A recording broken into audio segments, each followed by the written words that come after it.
All right, so you guys sent us something absolutely wild. It's about a 12-year-old. Oh, yeah. Yeah, a 12-year-old named Jackson Oswalt from Memphis, Tennessee. Hmm.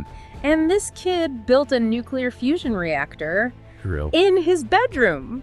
What? Yeah, apparently like a legit fusion reactor. Wow. And, you know, when you do something like that, Yeah. people tend to notice. Yeah, I can imagine. And in this case, the people who noticed were intelligence agents. No way. Yeah, so they showed up at his door. And, well, that's what this deep dive is all about, unpacking the story and trying to understand what makes it so significant. I mean, it sounds like something out of a movie. It really does. A kid building a fusion reactor, that's huge. Yeah, and the fact that it even caught the attention of, you know, the FBI. Right. Like, that's not your everyday science fair project. Definitely not, yeah. So just to give everyone a little context, we're talking about nuclear fusion, which is basically the process that powers the sun and all the stars. Right, so it's like we're trying to bottle the energy of the stars here on Earth. Exactly.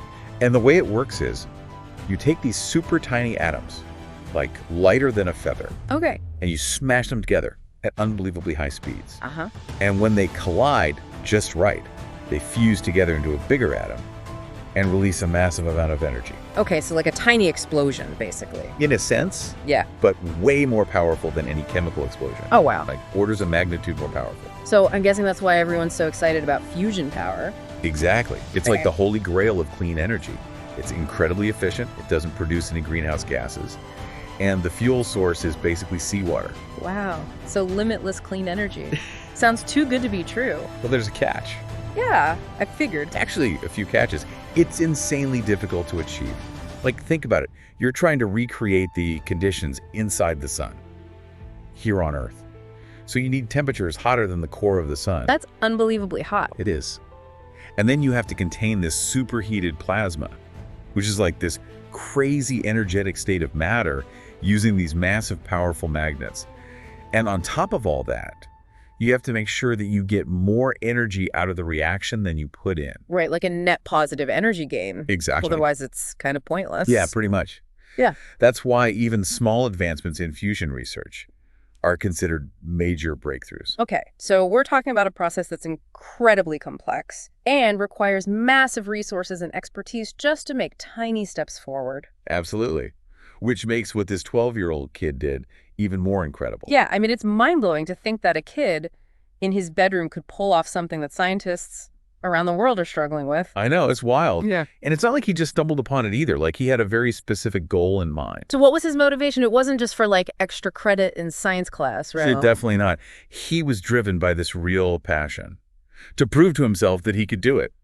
And get this, he was inspired by another teenager who achieved fusion at 14. Oh, wow, really? Yeah, a kid named Taylor Wilson. I've heard of him. He gave a TED Talk, right? That's the one. And Jackson saw that talk when he was 11. 11 years old. And he was just like, I can do that too. I love that. That's such a powerful example of how inspiration can really spark something incredible. Totally. And he wasn't just messing around either. He was serious about this. He spent over a year acquiring all the equipment he needed, conducting experiments. Wow, so dedicated. Yeah, and his parents were super supportive too. They helped him fund the whole project. That's awesome. So after all that work, did he actually achieve fusion? He did. No way. Yeah, just before his 13th birthday. That's amazing. He actually created a verified nuclear fusion reaction in his bedroom. That's insane. And I bet that got some attention. Oh, yeah. Big time. He ended up setting a Guinness World Record for being the youngest person to ever achieve nuclear fusion. That's incredible. So this kid is officially a world record holder for building a nuclear fusion reactor in his bedroom. It's pretty mind-blowing. It really is. But let's talk about those FBI agents. Oh, yeah. They weren't there to congratulate him on the world record, right? No, not exactly. One Saturday morning, 2 agents showed up at Jackson's house with a Geiger counter. A Geiger counter. Yeah, you know that device that detects radiation? Right. So they were there to make sure everything was safe? Exactly. They wanted to check for any harmful radiation or gas leaks coming from his experiments. That makes sense. You don't want a nuclear meltdown in a teenager's bedroom. Right. That would be bad. Yeah. Luckily, everything checked out, and the agents were satisfied that everything was safe. Well, that's a relief.